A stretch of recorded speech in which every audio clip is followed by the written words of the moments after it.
So we want to be able to carry our how many lives we have left and the score we currently have in between multiple levels.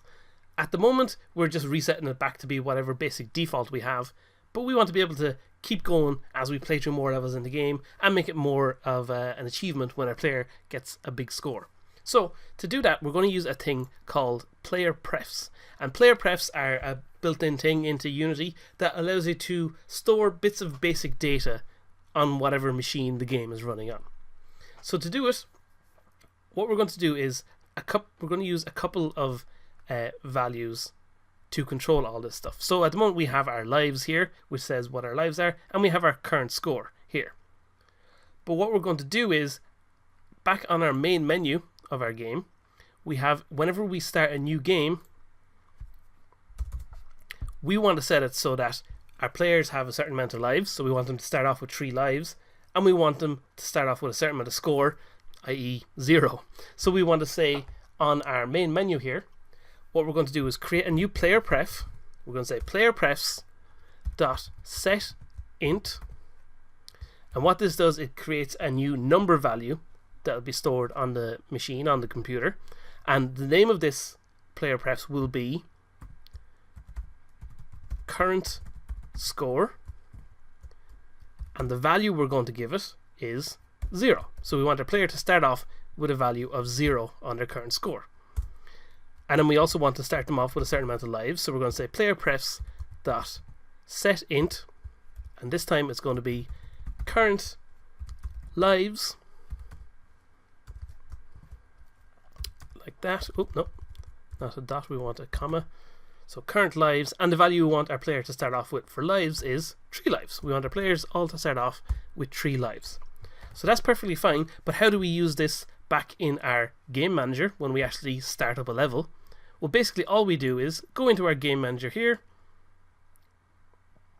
and at the start function, when we start up the game, before we set up on the screen showing how many lives we have and what our current score is, what we want to do is load up those values from our player prefs that we just stored. And what we'll do is say our current score, so the current score we're using in our game manager, which is the value we're using to show on screen. So we'll say current score is equal to player prefs dot get int, so we're getting the number value, and the name of the int that we want to get is current score.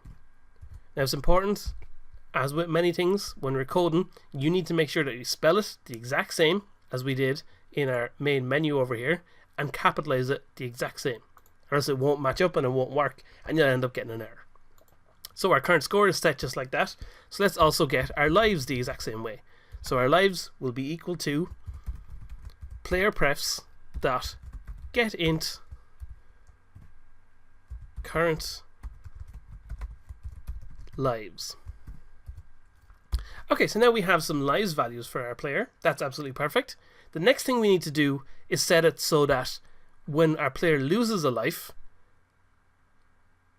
that his that we set the player prefs current lives value to be knocked down whenever we lose life. And similarly, we want to do whenever our player adds some score, we want to update the current score that's been stored in the player prefs.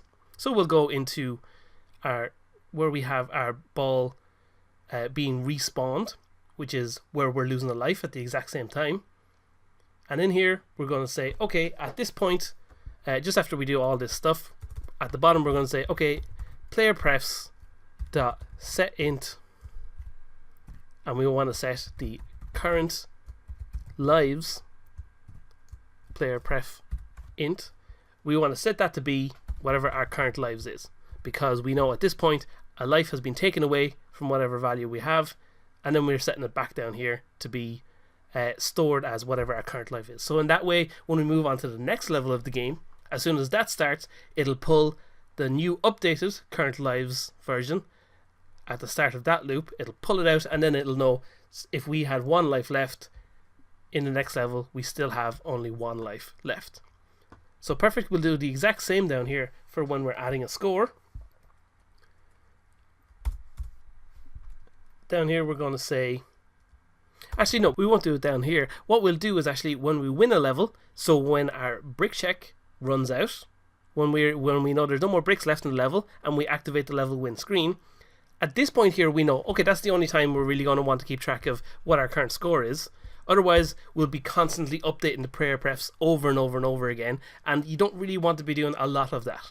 It's okay to do it when we lose a life, for example, because we know, okay, we're not going to be losing lives multiple times a second, but we could be getting loads and loads of points as our players are playing the game, and we don't want that to be constantly saving something to the computer the whole time. There's no need for it. So what we'll do instead is just say, okay, when we know that we've completed a level, at that point we can go, okay, set the player prefs, set int, and set the current score value to be equal to whatever our current score is. Perfect. So that should do for carrying over our score between levels. So let's go ahead and check that out now. Let's go back into the game and let it compile. And once it's finished compiling, we'll kill both of them. So we've got our score of 1100. I've got 0 lives remaining at the moment because I just jumped into this game rather than letting it start up the way it should. So we're going to press play, and now we see we have 0 lives remaining and we've got a score of 1100. If I pause and go to the main menu and start a new game, we're back to having 3 lives and our score is still at 1100 for some reason. That shouldn't be right. Hold on, let's just check what's going on there. Let's go to our main menu. Oh, I just realized, look, I spelt my current score wrong. So there we go. If you're going to spell things wrong, that's a perfect example of how these things won't actually line up and work properly first. So if I go back into the game now, we should start off here with our lives being 3 lives and our score will be 1100. Let's let it play. There we go. We got our score because our data is being saved constantly now. So let's go back into the main menu, start a new game, and there we go. We've been reset back to what we should start off with. And now I've destroyed the 2 of them. We go on to the next level. We got 3 lives remaining.